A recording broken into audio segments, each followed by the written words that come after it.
Hare Krishna.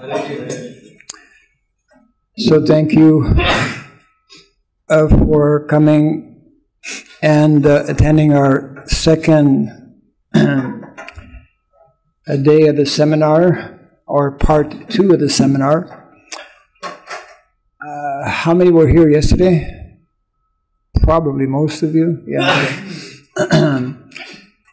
As you may recall, we were kind of in the middle of the science of philosophy. And philosophy is a heavy topic.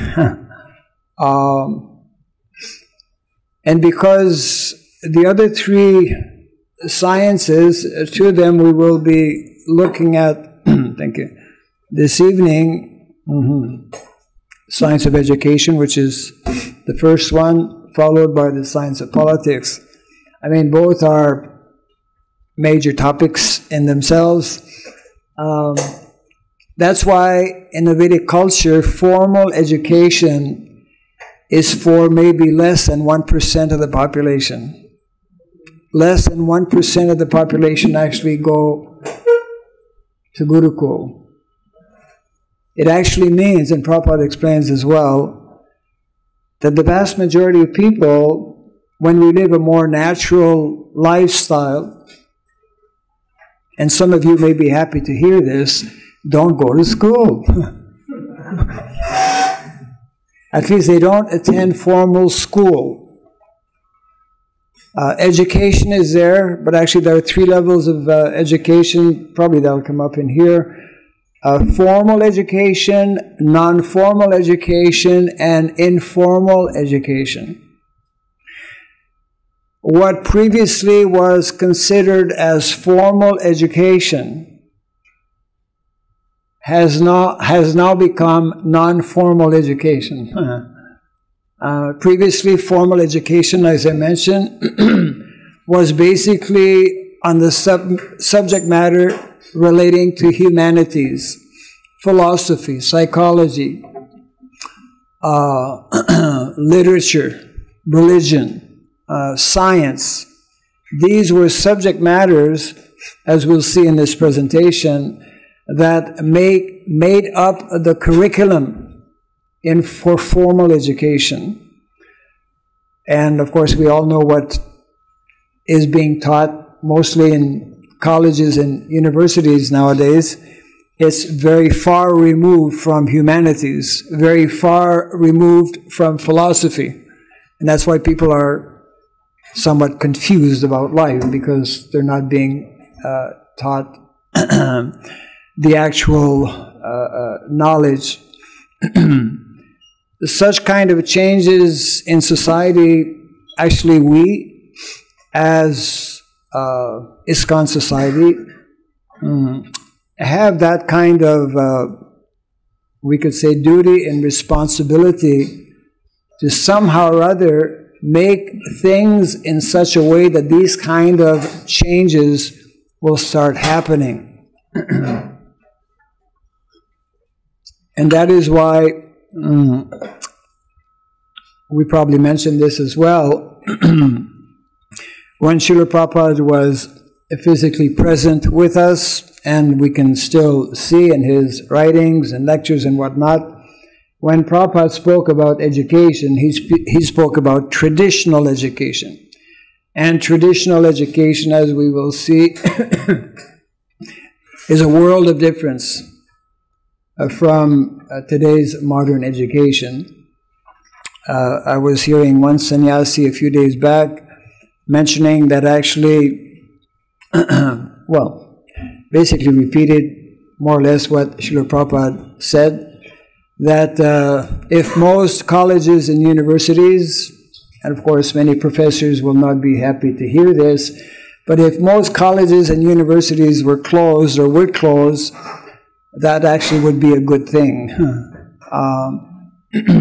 If we can begin to understand the importance of the nature and the importance of formal education.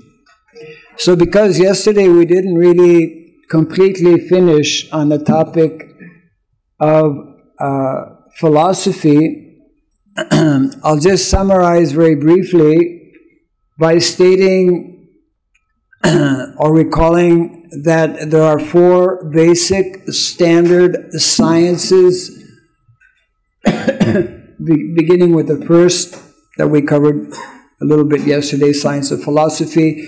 Again, that forms the basis, that is the foundation for the other 3 sciences that we'll be covering today and tomorrow. And again, I mentioned this as well, I believe yesterday, that within our ISKCON society, mostly we have centered on the level of philosophy, science of philosophy. Why? Because, if you'll recall, the science of philosophy, according to, or as explained in the Kautilya Arthashastra, is basically divided into 3: Sankhya, Yoga, and Tarka. So Sankhya, basically, for our understanding, means the Srimad Bhagavatam, whatever knowledge, and there's a lot of knowledge actually in the Bhagavatam, that basically covers Sankhya philosophy. And then Bhagavad Gita covers the science of yoga. It's like, you know, especially in the Western countries and possibly even here in India,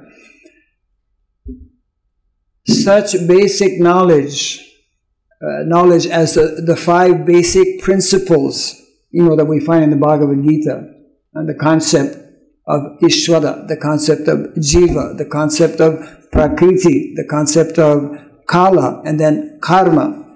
I mean, most people don't know that. You know, you speak about the modes of material nature, the modes of what? You know, people don't know.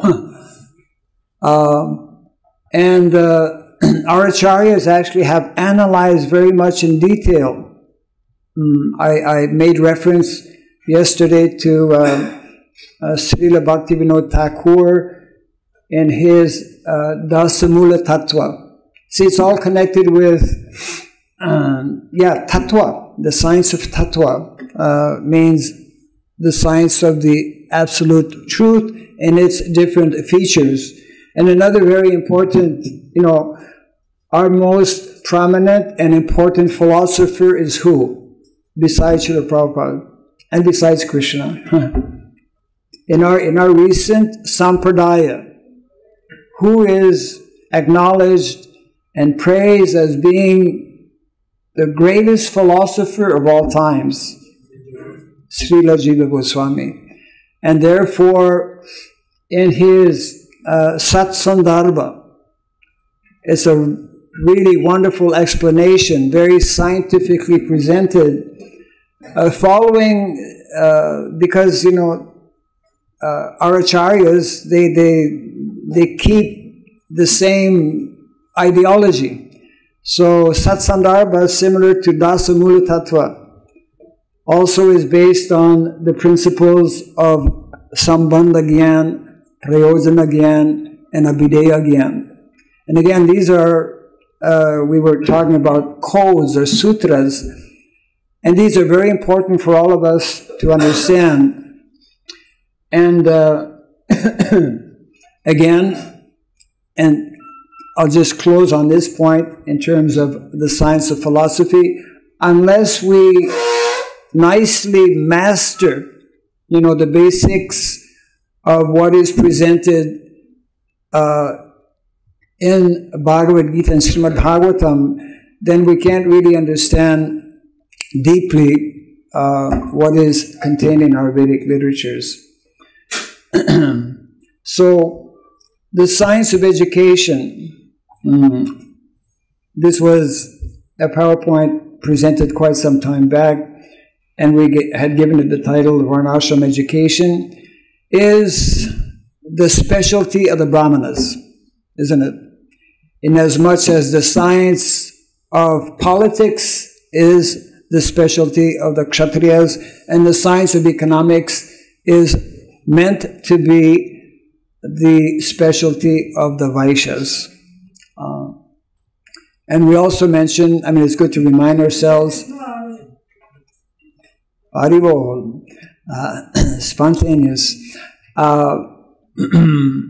These are the three natural divisions, three natural leaders, isn't it? Brahmana, Kshatriya, Vaishyas, the Dvijas. And Prabhupada, as we all know, was reminding us again and again. As a matter of fact, in the second half of this presentation, when I will begin speaking about the science of politics, we'll be hearing Srila Prabhupada speak about this subject matter in a rather heavy way, a very direct way, explaining how it is. In the same way that Prabhupada, when he spoke, whenever he would speak about education, he was very heavy in condemning modern education, in condemning modern politics, isn't it? In condemning as well the ongoing exploitation of Mother Cow, exploitation of Mother Nature. So, I have to keep track of the time here. So, Varnashram education could also be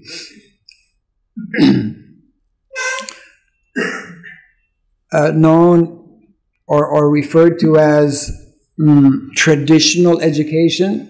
As it mentions here, it is the original knowledge, original education. It is the most natural education and the most simplified. And if you read the 7th canto of the Srimad Bhagavatam, I was mentioning that yesterday briefly as well. In quite a few purports, Srila Prabhupada refers to this aspect of simplicity. We have forgotten how to be simple. We become so complicated that the whole material modern setup is so complicated that it's extremely difficult. Probably one of the few ways to become or to learn about simplicity is to actually extract ourselves from the complicated lifestyle, and this, of course, further supports the proposal or the idea that we should be living in a very different way than we are actually today. So anyways,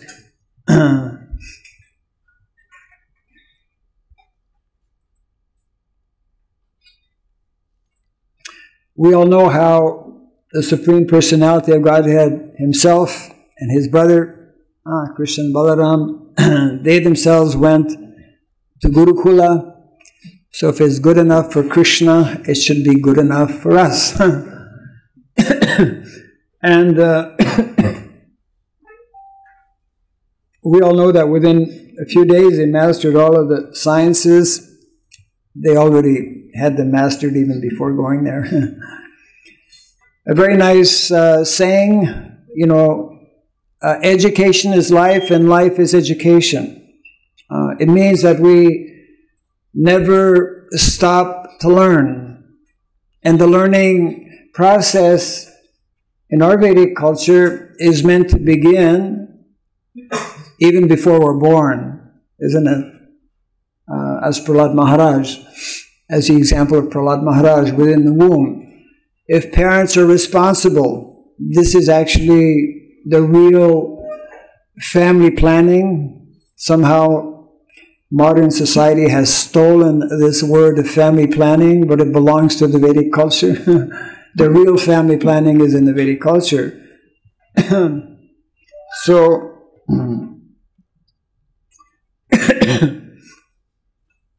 Varnashram, just a few small things in regards to Varnashram, is meant to basically meet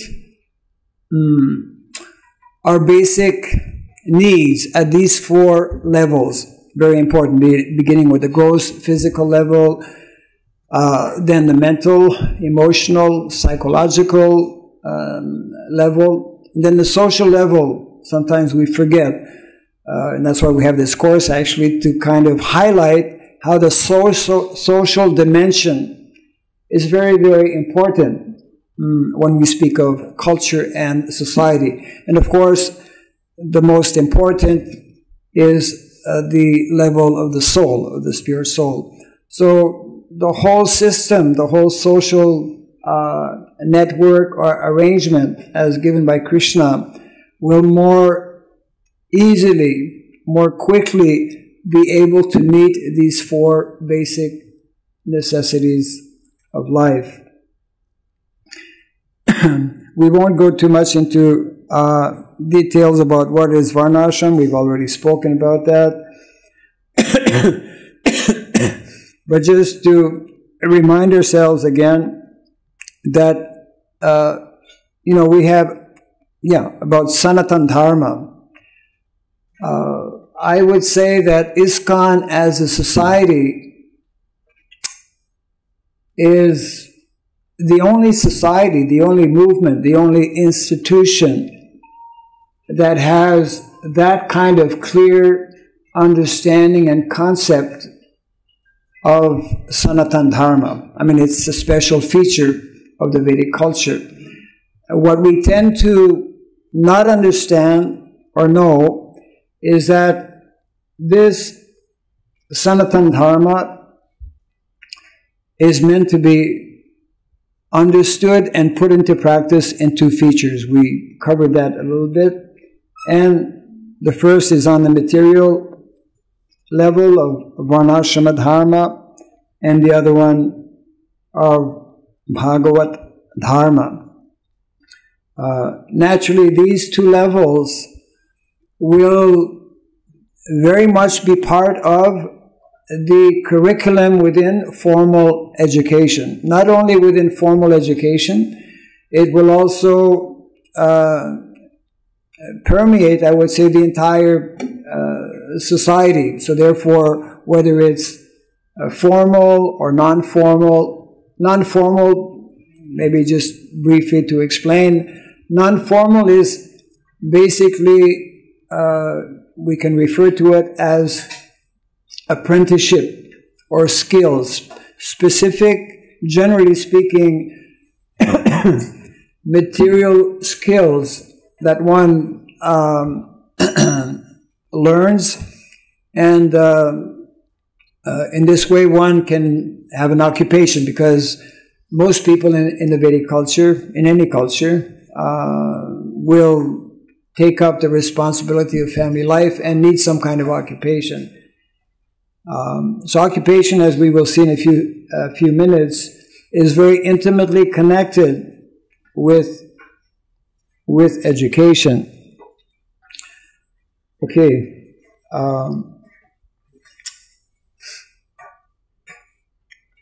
We'll go directly. What is education? Education is that which deals with the acquisition, cultivation, and dissemination of true knowledge.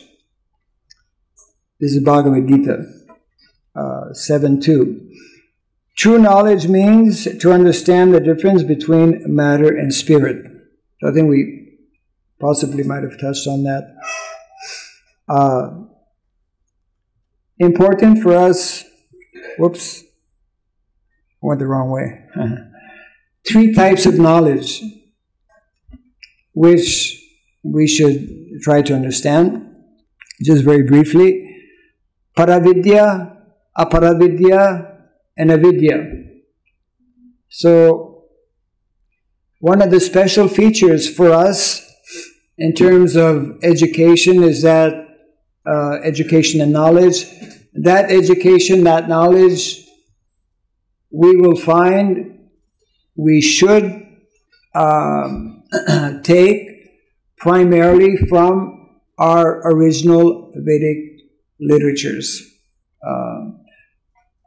Even though, according to our Goswamis, maybe less than 7 or 8% of the original Vedic knowledge as given to us by Srila Vyasadeva is available today, the essential is still there, and of course that is in the form of the Srimad Bhagavatam, Bhagavad Gita, and of course many other literatures presented and elaborated by our Goswamis. Excuse me.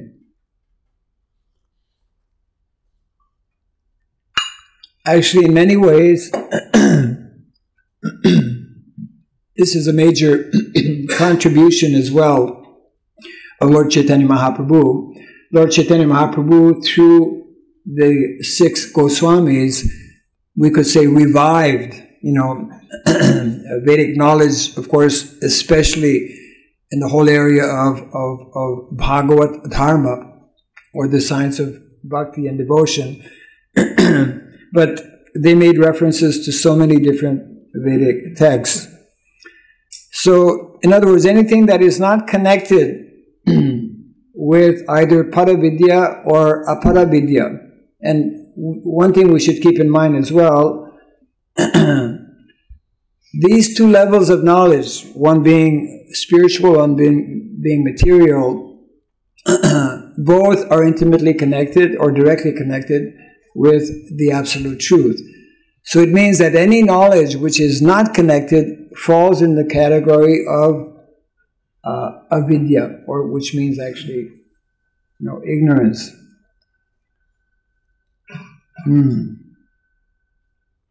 I spoke about this already: formal, non-formal, and informal.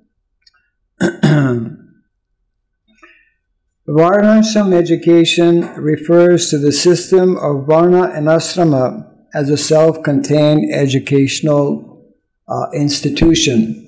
Now, we're going to get in a few slides to what are some of the very essential features of traditional education. Basically, there are 5 basic characteristics, and there's also a very important relationship between varna, means occupation, and how to understand or determine, how to know our varna. At different times, sannyasis get asked, Maharaj, what's my varna? Who am I? Most of us actually, especially in modern day society, again, because it's the opposite of simplicity. So it is actually very difficult to understand who we are in terms of varna. However, our acharyas, and I'll be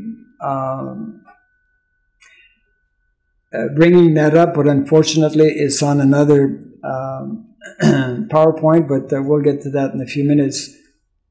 First, let's see. Agrarian base, I think we've already covered that basically. So what is Varna education? Varna education is based on aptitude-based learning, which leads to aptitude-based occupation. There's a very direct and intimate link between the two. So that's why Srila Bhaktivinoda Thakur and Srila Prabhupada as well, they have given some very nice guidelines how to determine one's varna and at what time, what stage in life that is meant to happen. Let me see here. I should have had 2 computers going.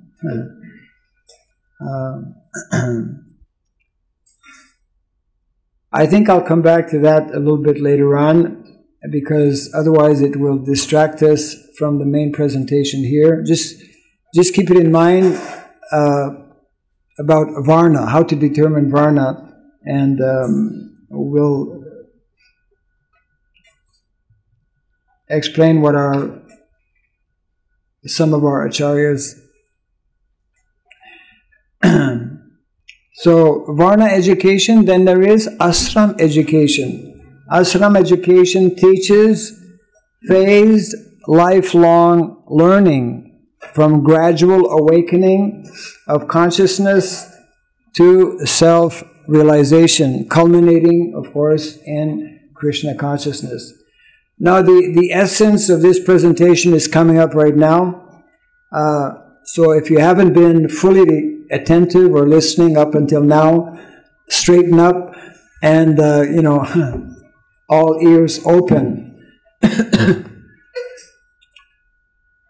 There are 5 basic concepts, or I refer to them as pillars, 5 pillars of traditional education. As we will go through this, we will begin to understand why Srila Prabhupada was so critical about modern education, because none of these are found in modern education, isn't it? And that's why modern education is, we could say, rendering the greatest disservice to young people by not giving them the proper knowledge and understanding. So the first, definition, disposition, delivery, design, and direction. We mentioned that briefly in the Bhagavad Gita. You see, we all know this as devotees, but it's important to keep in mind and to explain that to people when we speak on these subject matters, that we're not taking definitions out of thin air. We're not making up new things as we go along, and maybe next year is going to be another formula or whatever, you know, and for which you need another book, a new book. One of the special features of Vedic education is that you keep the same books throughout your whole education. So you don't have to buy so many books, you know, because the books you buy, that knowledge is not changing. I mean, that's wonderful. If you stop and think about it. It's a standard, same knowledge. But actually when it comes to, you know, knowledge for the Brahmanas, is very deep knowledge, and therefore it's not so easily understood by everyone. At least to the level that Brahmanas are meant to know. So actual education means the simultaneous cultivation of jnanam, phenomenal, and vijnanam, numinous knowledge, through formal, non-formal, and informal practices. I mean, I think that's pretty clear, and I think we can all understand how modern education is, you know, not at all preoccupied with differentiating matter and spirit. As a matter of fact, most people don't even think or believe that there is spirit. And as far as matter, well, it's all, you know, very unclear as well, or always changing. So anyways, it's very important for us to know the real definition based on our Vedic literatures. Second, disposition. A correct education entails that both the teacher and the student must demonstrate specific traits or qualities. In other words, you know, a teacher has to be qualified and the student has to be qualified. And what do we have today? An unqualified teacher and unqualified students. So what can you expect, isn't it? What can we expect when there's no qualified teacher and no qualified students? And that's exactly, directly, 100% what is going on. So, a qualified teacher, again, according to Shastra, must display 9 basic qualities, whereas a student must display 3 3 basic qualities. What are they? Well, from Bhagavad Gita again, 1842. These 9 qualities must be present for someone who claims to be a teacher, isn't it? If one doesn't display or have these 9 qualities, he's not a teacher, he is a cheater, isn't it? Yeah. Taking money. Yeah. He's cheating by taking money and by not having these qualities. Just threw in a picture in there to, that's from Vrindavan actually. And what are the qualities of a student? From Bhagavad Gita 4:34, Tadvidi pranipatina pariprashnena sevaya upadekshanti te gyanam gyaninas tattvadarshinaha. So it's like, we are not speculating here as to what is required to be a teacher and what is required to be a student. So when these 2 things are in place, we can expect some nice reciprocation, interaction, and it's all based, of course, as well on proper relationship. In that kind of context, then naturally students will be happy to learn, and they will learn things that are substantial. The third aspect is, we give it the name delivery. The ideal environment which fosters lifelong education and which provides the best training and education to all individuals is the scientifically planned village social structure. In other words, the more natural environment we have, the more simple system or setup we have, it will be more conducive to actually conduct education. Another important feature is boarding aspect. Actually, I didn't realize it till many years later. When I was younger, just finishing my primary school, one fine day a priest came and he told us that next year we're opening a brand new institution called, because I'm from a Roman Catholic background, a seminary. So seminary, for those who don't know, is a place where one goes to learn how to become a priest, actually. So it's very interesting because, especially that was like in 1960, the kind of course that they were teaching, I didn't know at the time. I mean, I knew nothing about Bhagavad Gita or anything, but had some of these very important features. The students were living in a residential situation. All of the teachers were actually priests, and one of the subject matters was actually Latin, which is probably the closest to Sanskrit. So boarding is something, we speak about Gurukul. It's a actual Gurukul, real Gurukul, must have this feature of students living with the teachers, of a natural but very deep bond of affection between the student and the teacher that will continue actually for the whole life, and again, which makes it more conducive for learning. Another important feature in terms of delivery,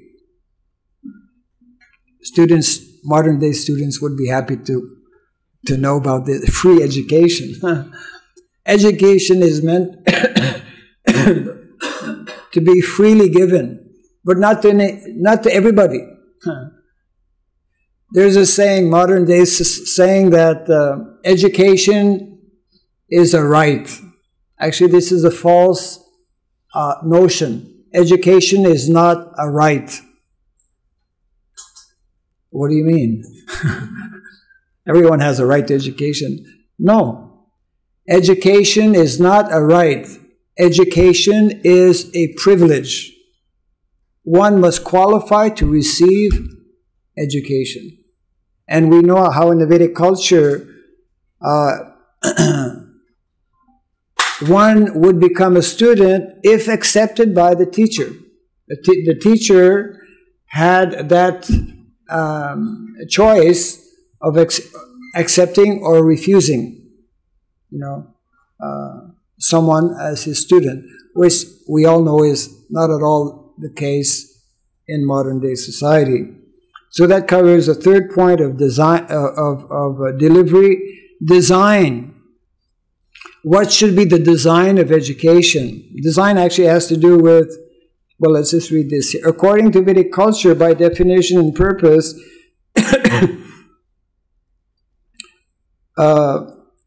these two systems of varnas and ashramas are very much educational in themselves. But the main thing about design actually has to do with curriculum. Curriculum is something that can only be put together by someone who's a brahmana, naturally. I mean, that's his main business. Yeah? There are 6 main activities of brahmanas, 3 of which are mandatory. The mandatory activity for brahmana is every day to study. Secondly, to worship. And secondly, to give in charity. Give in charity means share knowledge or any thing he may receive, he should also give that. So, Vedic or traditional education, we will see a little bit later on, has a very specific curriculum, standard curriculum. Standard, we spoke about standard books of knowledge. Standard books of knowledge that most of us have never seen. We have seen because we've come to ISKCON, some of them, but we've come to ISKCON, we haven't seen all of them. You see. And because we haven't seen all of them, because we're not familiar, we don't know about these 14 books of knowledge, therefore we haven't introduced that. We have not introduced that system. The last aspect is direction or goal, orientation. What is the purpose? Isn't it? So the ultimate aim of all education and knowledge is to help individuals and society at large advance towards self-realization and God consciousness or Krishna consciousness. Education and knowledge devoid of such objective are incomplete and imperfect. Again, modern education. And the last, real education from the Sri Ishopanishad. Those who engage in the culture of nascent activities shall enter into the darkest region of ignorance. Worse still are those engaged in the culture of so-called knowledge. Again, modern education. Somebody some years back wrote a book, some of you might have heard or read it possibly, called De-Schooling.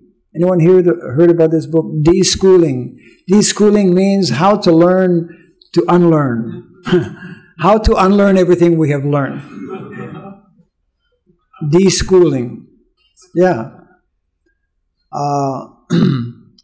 Very serious matter, actually, because when Prabhupada gives that example also, I think in London or somebody giving some lessons in music, and they charge more for people who thought they knew already how to play some instrument. Yeah. So this is a general, I really would like to come back to Varna before, let me see, I have to get out of this here.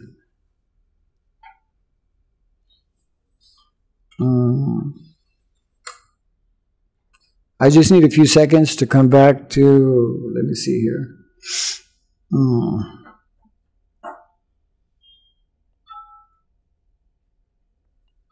I think it's very interesting. I think you'll find it very interesting, the what Srila Bhaktivinoda Thakur and also Srila Prabhupada. And some of you who, let's see here. It's in yesterday's presentation, actually. That's why I have to come back to that. Hopefully it's this one. Yeah.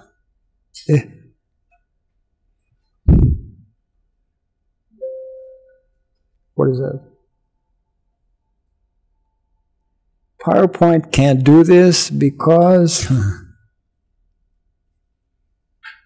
Close. 1 second. Okay, yeah, that's good. 1 small second.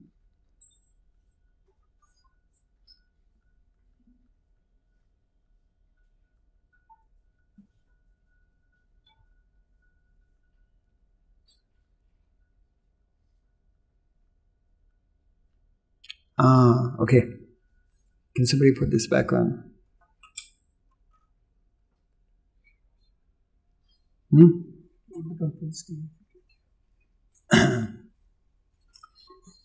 Modern technology is a headache. Agreed? I mean, I already have a headache and I...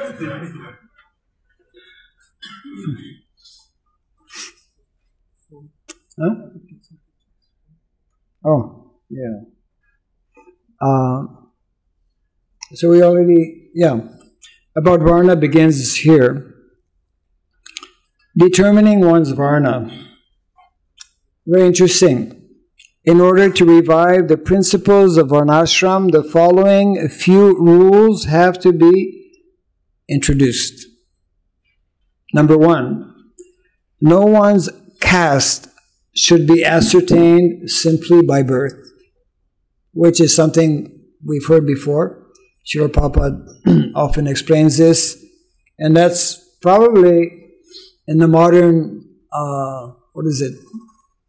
Varnashram system that is referred to by our acharyas as Asuric Varnashram, is one of the major drawbacks or defects. What is referred to as the caste system.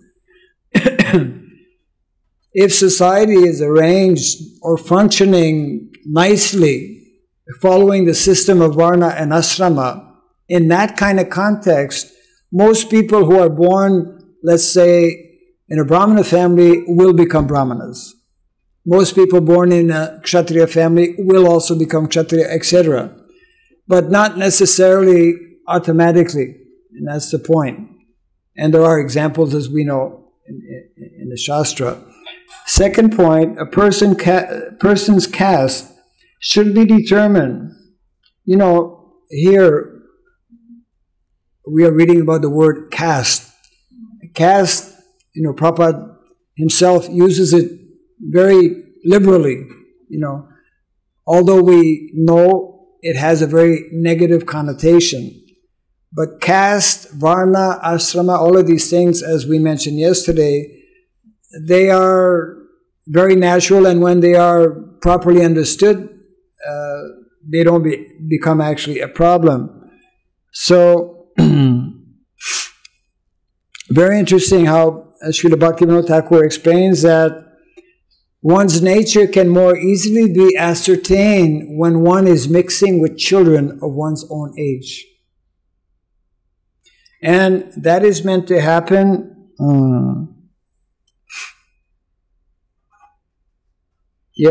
at the time of ascertaining a person's caste, one should, along with that person's nature and taste, consider the caste of his parents.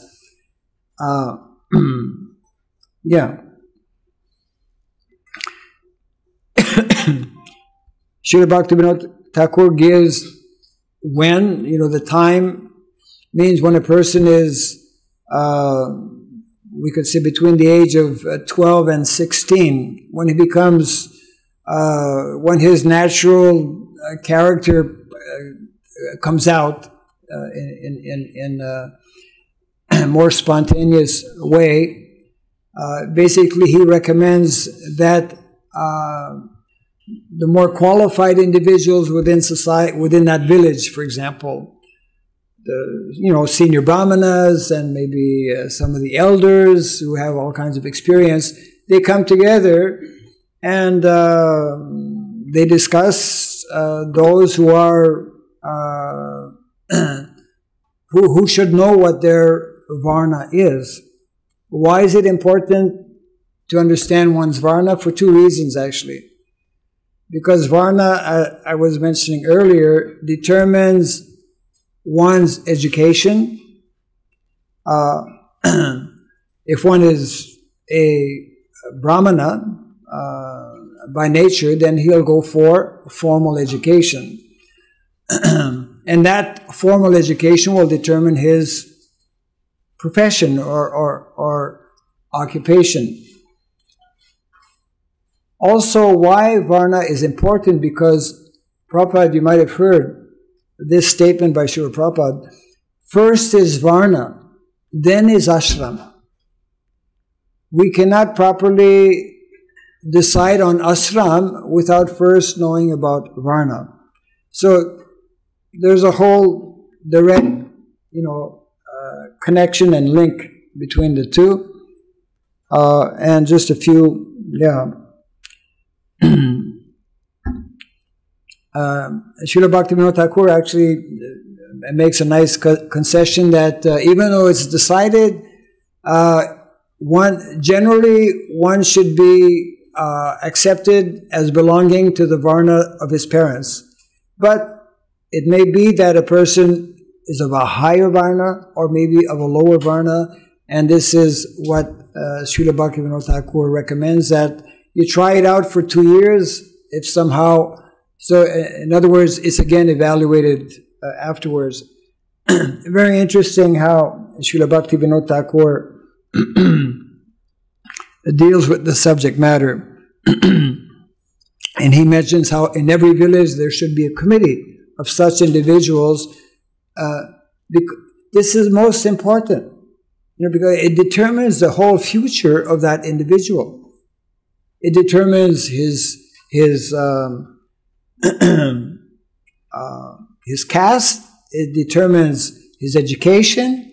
It determines his occupation, and it determines his ashram. I mean, that's a lot. It means it determines one's whole future life. So therefore, this whole aspect is something that we need to give attention, much more attention than we have. And I'll just close here on this point by sharing with you what Srila Prabhupada, he has given 4 ways in which one can determine the varna: by astrological calculation, by looking at the family lineage, by giving a psychological test, and simply by observation as well. So I will close here now, actually, and time is going a little faster than I thought, and I will begin the presentation on the science of politics. Now,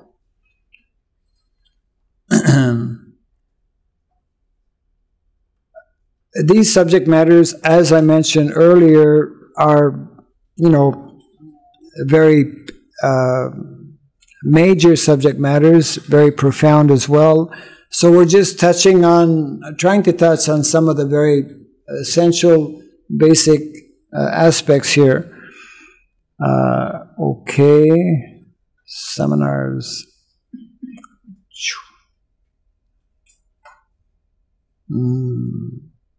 Okay.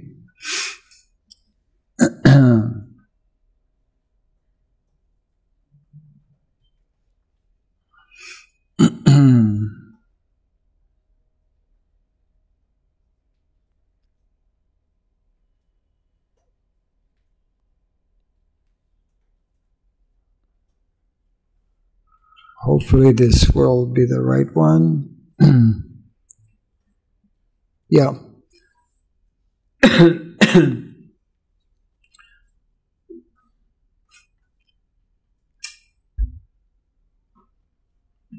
Science of politics, which is the science of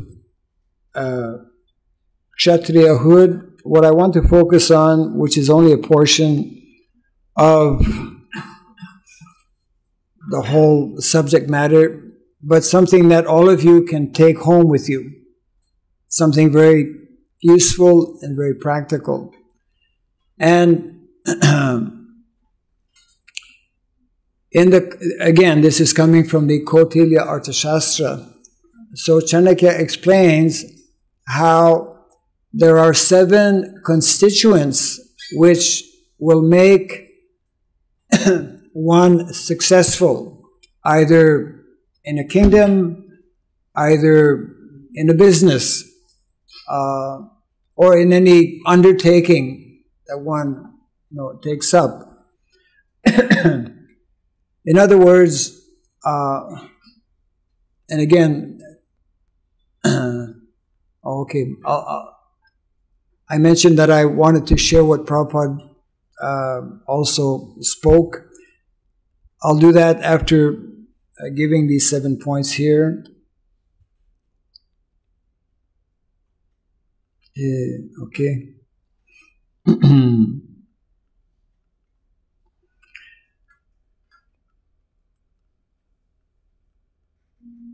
7 constituents. The first one, if we look at a state or a nation, and we can transfer that in the context of an organization. This is actually very scientific, and was known obviously by those who were Kshatriyas. It's part of the education one would receive. That in a kingdom, obviously you need a king. You need a qualified king who has received the kind of training and education that Krishna and Balaram received in the Gurukul. Gurukul, although often we hear was primarily for Brahmanas, but actually Gurukul was for Brahmanas as well as Kshatriyas, as well as Vaishyas, but mainly Brahmanas and Kshatriyas. So the king can be compared to, let's say, if you have an organization, as the head of that organization or the leader. Second, a king needs to have good ministers, isn't it? Some who will give him counsel, some who will execute his orders, etc. So in an organization, it means a good manager. Number 3, a kingdom. A Kshatriya needs a place, needs a kingdom. That's the whole reason why the battle of Kurukshetra was fought, because the Pandavas didn't have a kingdom.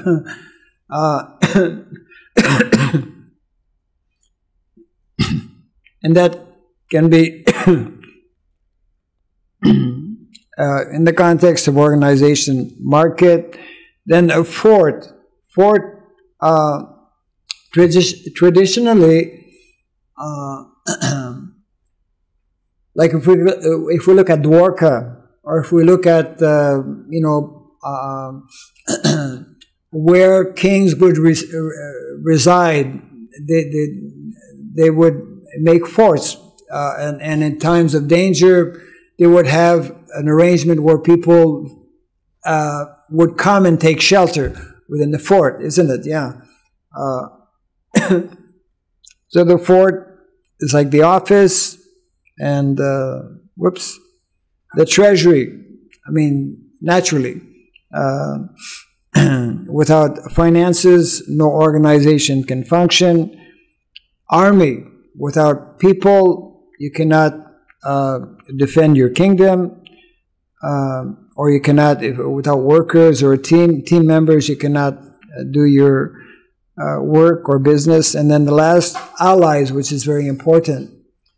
So these are, I'm making this comparison here actually because many people from India who have gone to the West, and this has, I'm sure, been going on for many, many years, you know, they take such kind of knowledge and apply it and actually become successful. There are many other aspects which I'll just cover very briefly because I really want you to hear what Prabhupada has to say, number one. And secondly, it's too detailed, but it'll give you a little idea of what kind of qualification is actually needed. I remember a few years back when I was traveling through Malaysia, there was a headline. The Prime Minister or the President of the country was quoted, and that was the headline, you know, leaders wanted. We means the whole world is in dire need of leaders.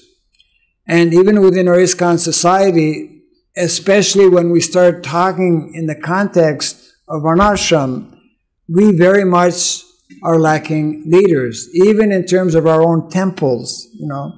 I mean, to become a temple president requires certain qualifications, and there should be certain training, etc., like that. So I'll go over this. I have to.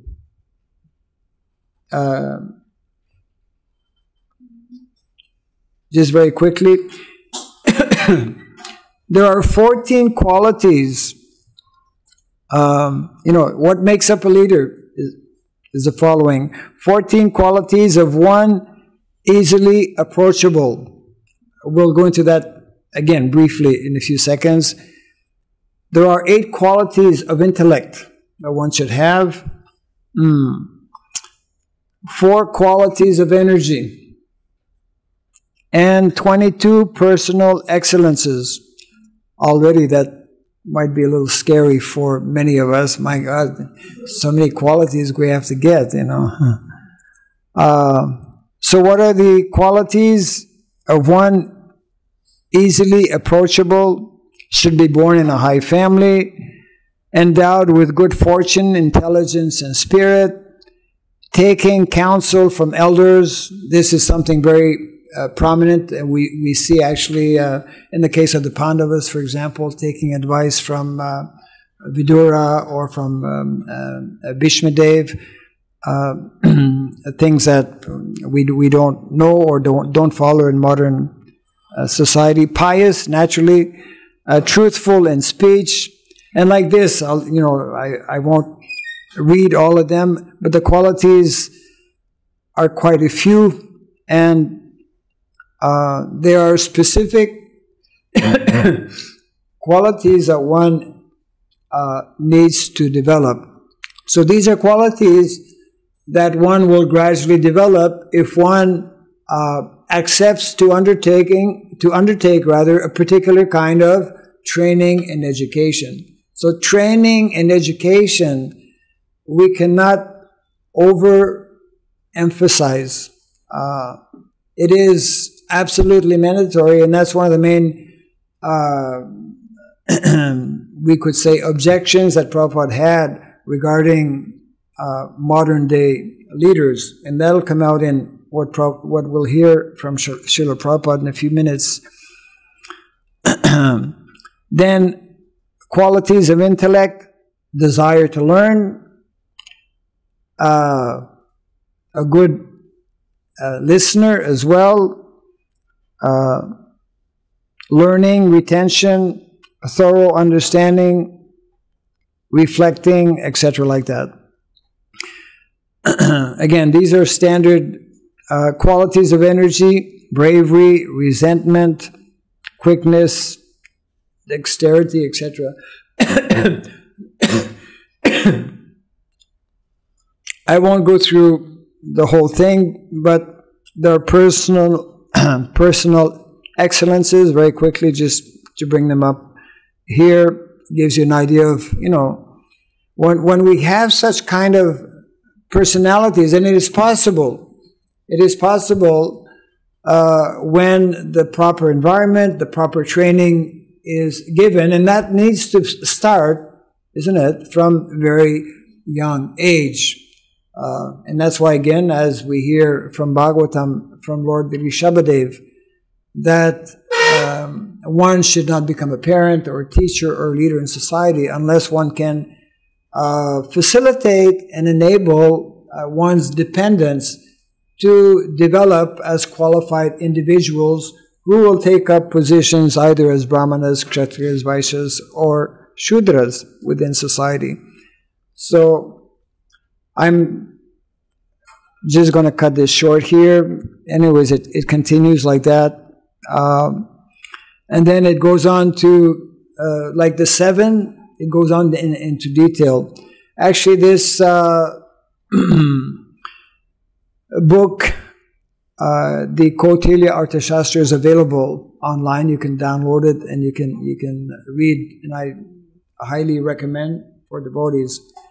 Now I will go back to, we'll finish by hearing some heavy statements from Srila Prabhupada that we can all take with us when we go back and sleep tonight, and maybe remember some of them in our dreams or whatever. And that'll leave us with about maybe 10 minutes for possible questions or comments that might be there. Okay. Srila Prabhupada speaks on government. Now, I'm not sure how this will come up here.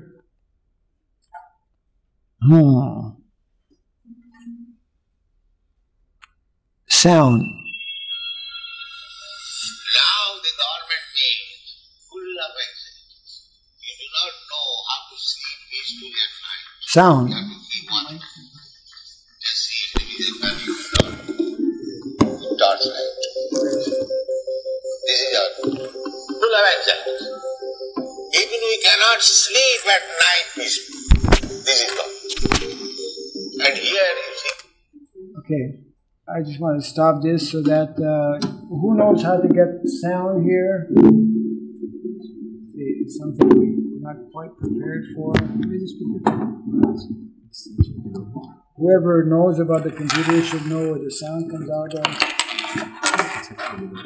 I mean, it's really, I think, good to hear. We can go back here a few seconds.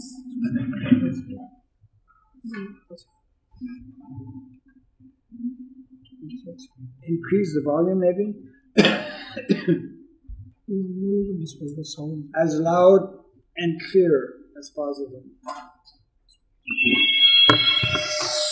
Now the government means full of anxieties. You do not know how to sleep peacefully at night. You have to keep watching. Why? Just see enemies are coming.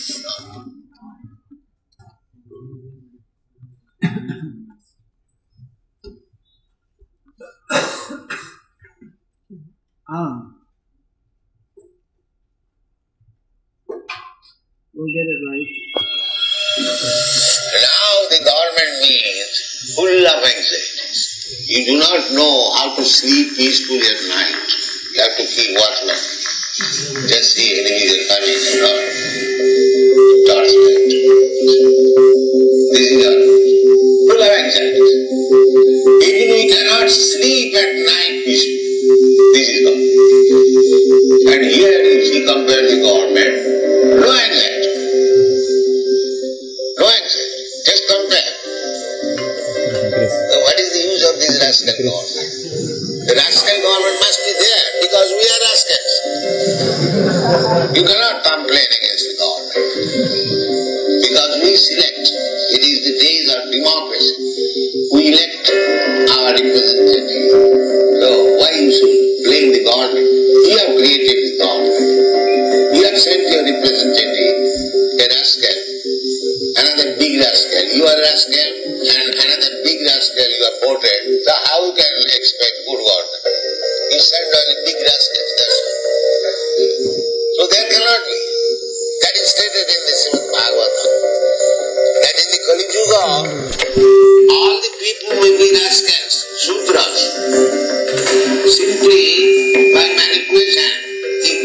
sport, he captures the governmental power. Shudra.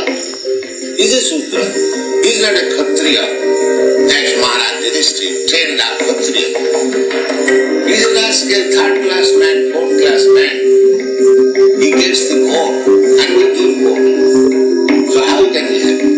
How can we carefree or anxiety-free or disease-free? Ramana Krishna Mura Prabandha Dinratma Maya Apritagana Asuni Almas. Immediately classified. Krishna means constantly committing sinful activities. Mura, rascal, Narana, lowest of the mankind. Maya Apritagana, always educated with high degrees, his knowledge has been taken away. Asuri Bhavamas and demon.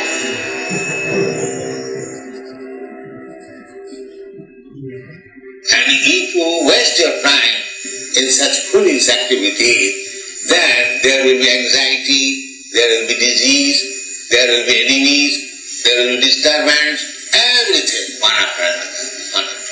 Natural disturbance, disturbance by other living creatures, disturbance by your body. So this world will become hell. This is it.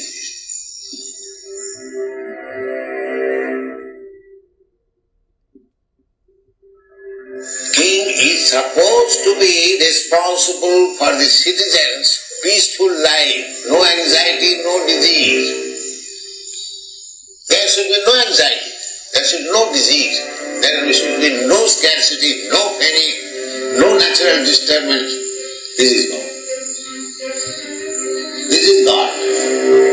Just try to understand the ideal government during Maharaj Yudhishthira's time. Not only Maharaj Yudhishthira, all the kings, Rajarsayo, Himagarajarsayo, Vidu, they are all great rishis, although they are Kshatriyas, Brahmana and Kshatriya.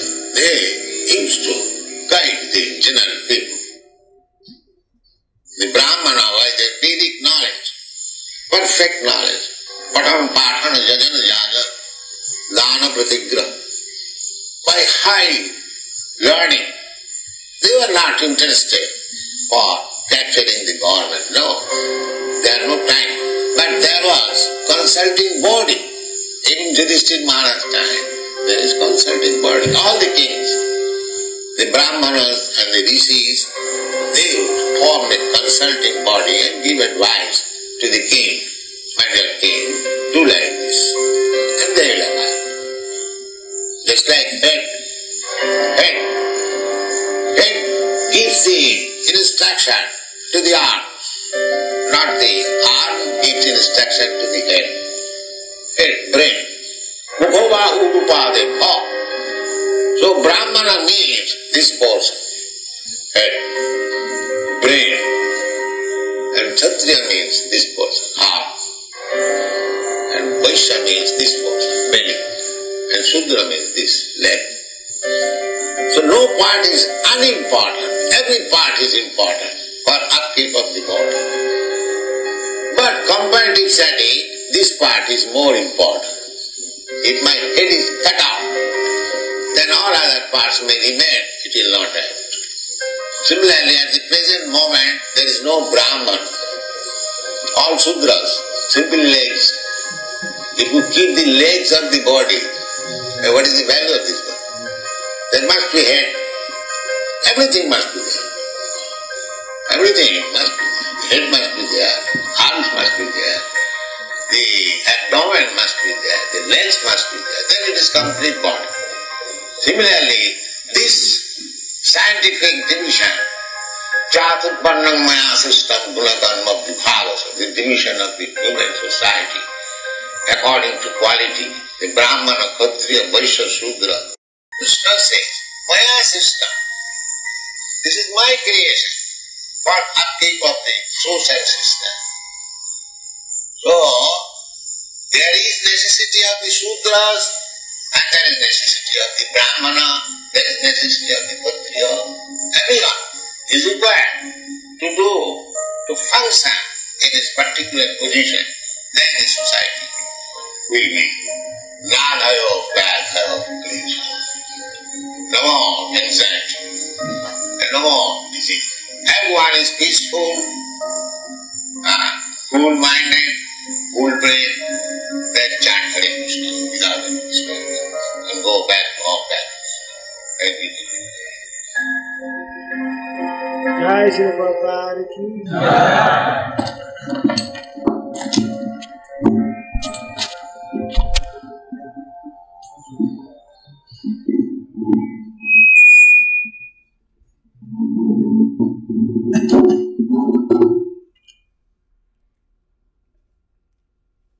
This ends our presentation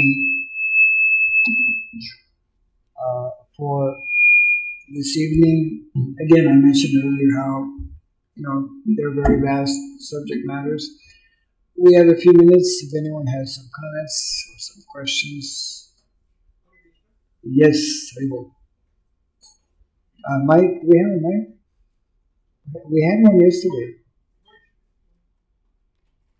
If you can. When we say Vedic knowledge or anything of Vedic, Yes.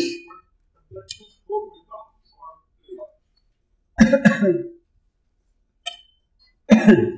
Yeah. Excuse me. So the question being asked is that when we speak about Vedic knowledge, does that mean the four Vedas? And the answer is that Vedic knowledge means, we were mentioning earlier, although we did not go into detail, 14 basic books of knowledge, out of which the four first are the four Vedas. However, in our present condition and situation in the 21st century, that original Vedic knowledge, a lot of that knowledge to begin with is lost, and secondly, is not so easily accessible. Therefore, we should take shelter, and that is our great fortune and opportunity as well. The essence of all of the Vedic knowledge, as Krishna explains in the Bhagavad Gita, isn't it? Vedaischa sarvayara aham eva vedyo vedanta krit vedavit eva chaham. So the essence of all of that knowledge has been given by especially our Vaishnava Acharyas. So therefore, as Prabhupada has stressed on many occasions as well, if we simply stick to what our Acharyas have concentrated on what Lord Chaitanya has emphasized, Srimad Bhagavatam, the science, the culture of Srimad Bhagavatam, and the science of the Bhagavad Gita, these two are the basic foundation for any other kind of knowledge. So the Vedic knowledge means all of these, but summarized by our more recent acharyas, especially the Goswamis of Vrindavan, in the various literatures that we have. And all that we need is actually there, at least the basics, not only the basics, even the topmost level of understanding in the pages of the Srimad Bhagavatam, and of course, even beyond the Chaitanya Charitamrita, for example.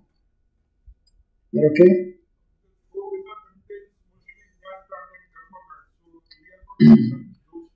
So I'm telling you that our acharyas have taken the essence of those Vedas and they have summarized it in what Srila Prabhupada has given us. So if we don't have to worry about the four original Vedas because, first of all, most of us don't know Sanskrit. Unless you know Sanskrit, you cannot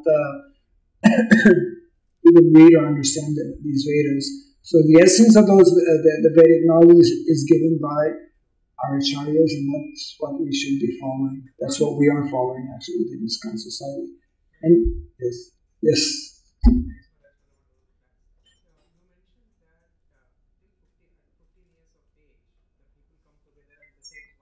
Yes. Yeah.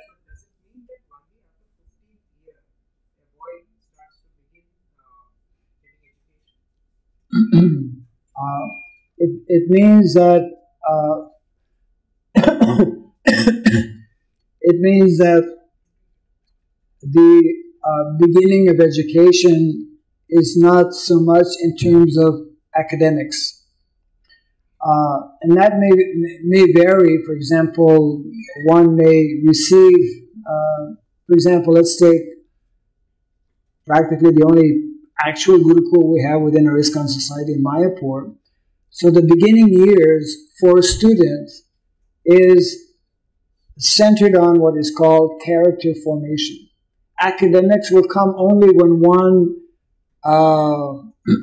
displays in a natural way his interest, his ability, etc. like that. So academics are meant for boys who are a little bit older. And therefore, before that, one is trained in ashram life. One is trained to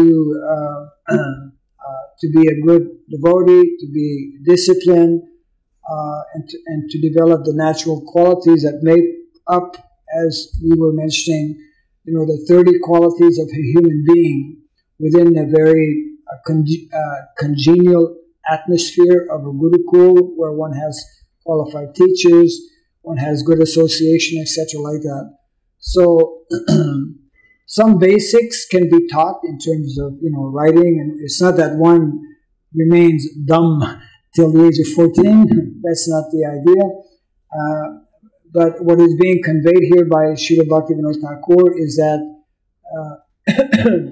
the academic side of education comes a little bit later, when the natural characteristic and nature of an individual is more clearly known or understood. Yeah? Thank you, sir. Yes. Whose question? Well, there were two questions.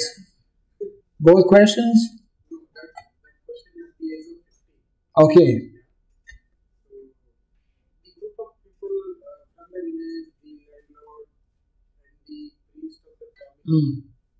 the educated, selfless person. Yes, yes. If you see in the nowadays village system, there is no qualified priest, there is no qualified selfless, educated people, there is no qualified parents in terms of spiritual knowledge. But how to begin? Well, that is why Srila Prabhupada spoke about establishing Varnashram colleges, so that we can begin teaching our own devotees some of the basics. And that is why also Srila Prabhupada wanted that we establish natural communities in the country, which is the more natural, agrarian lifestyle upon which our Vedic culture is based.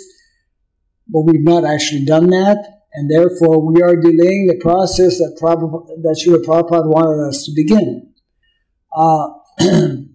It's not that our devotees are totally unqualified, but they're not qualified as much as Srila Prabhupada desired, because of not having taken up those instructions of establishing these two levels or two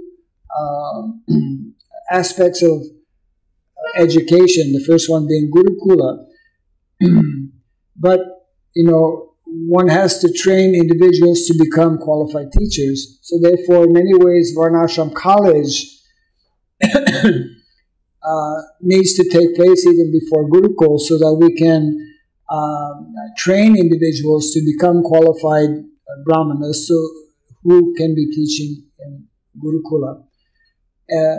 I understand it's not an easy situation that we find ourselves in, but Srila Prabhupada gave those directives so that if we follow them, if we apply them slowly, gradually, just like, we know that individuals who come out of Mayapur, I met a number of them, at least the ones I've met, were very, one can tell because of the kind of training they received, they become real assets. They will become real assets to introducing to what Srila Prabhupada desired and wanted us to do. Some of this can be started even in our city temples, because Srila Prabhupada explained that immediately we should set up these Varnashram colleges in all of our centers. It's not only for those in rural projects, but we've not properly understood actually these most important instructions by Srila Prabhupada. Prabhupada spoke as well that every ISKCON city temple should have a rural community, and that there should be mutual support between rural community. Food that is produced there should be offered to the deities, milk. That's happening here a little bit since a number of years, because we have now, under Juhu, the Talasari farm community. But if we look all around, most of our temples have not actually taken that up as desired by Srila Prabhupada. And that's why it's important to have these kinds of seminars to highlight even more and explain the need and these most important instructions given by Srila Prabhupada. So we encourage everyone to actually, I mentioned this yesterday, in the 7th canto, chapter 11 to 15, very, very important to know more about the whole science of Varnashrama Dharma as explained by Narada Muni, other sections of the Bhagavatam as well. And it is a most important dimension, very much needed in our present-day society as well. Yeah. Last comment or question? Yeah. Okay. Most of the city temples are not connected to any farms the way Srila Prabhupada had desired. Isn't it? Yes, go ahead. So their sustenance is dependent on the donations of the members, yes, who are mostly engaged in Ugra Karma. So now if we do not impart moral education to our children, how will they want to support their family and city temples as well? Yes.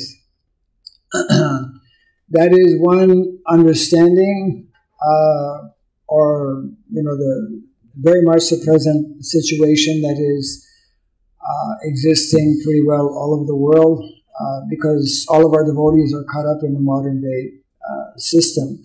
So there needs to be devotees, at least selective devotees. There needs to be discussions in our various city temples where at least we can begin having some families who will break away from the existing present very unnatural and artificial system that we're all caught up in.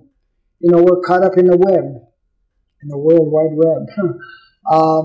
And it's definitely very difficult, but it is not impossible. Otherwise, Srila Prabhupada would not have requested us to do so.